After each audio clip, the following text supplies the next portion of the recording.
আমরা নিউ দীঘায় এসেছি, লোকের এত ভিড়, আর খুশি আর অয়ন সেই আগে হাঁটছে, হারিয়ে গেছে ভিড়ে।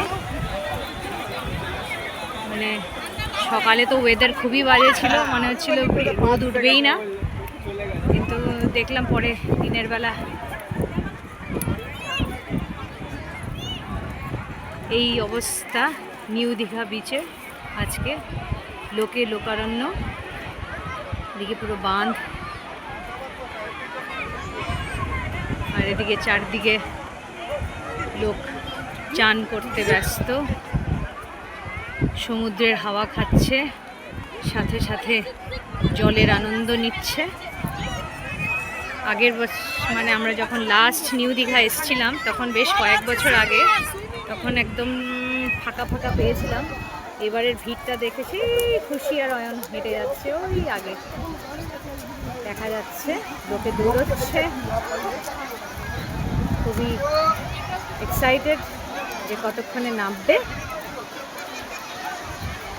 জোয়ারটা এখানে কম আছে এখন।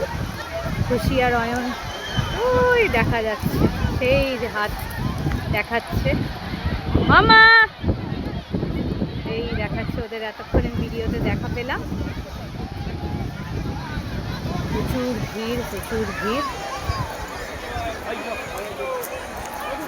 ধার দেখে শেষ করা যাচ্ছে না, সেই দিকে লোকের ভিড়, যেদিকে দু চোখ যাচ্ছে সেদিকেই ভিড় দেখতে পাচ্ছি। ভালো সুন্দর, সবাই অনুভব করছে, আনন্দ নিচ্ছে।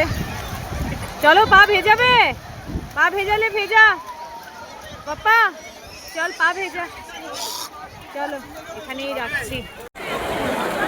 স্টারফিশ দেখতে পেয়েছি নিউ দীঘার জলে, উড়ে গেল, সেই গিয়ে আবার লুকিয়ে পড়েছে। দীঘা এসে এখন আমরা বিচে নেমে গেছি। জল দেখে কি আর দাঁড়িয়ে থাকা যায় দূর থেকে, তাই এত লোভের মাঝে আমরাও নেমে পড়লাম। আর অয়ন আমাদের সাথে নামেনি, সেই পাড়ে বসে আছে, আমাদের জিনিসপত্র পাহারা দিচ্ছে। অয়নকে তো আমি দেখতে পাচ্ছি না। যাই হোক, এই হলো এখন জলে নামার পরে এনভায়রনমেন্ট, খুবই মনোরম। লোকে জ্বরের আনন্দ নিতে ব্যস্ত, আর খুশি জামাকে সেভ করছে আর পা ডোবাচ্ছে। মামা হ্যালো, প্রচুর লোক, প্রচুর লোক, ঢেউ আস্তে আস্তে এগোচ্ছে, জোয়ার আস্তে আস্তে মনে হচ্ছে আবার আসছে অল্প অল্প করে। এই হলো আমাদের নতুন নিউ দীঘার সুন্দর ভিউ আর আনন্দ, এখানেই রাখছি।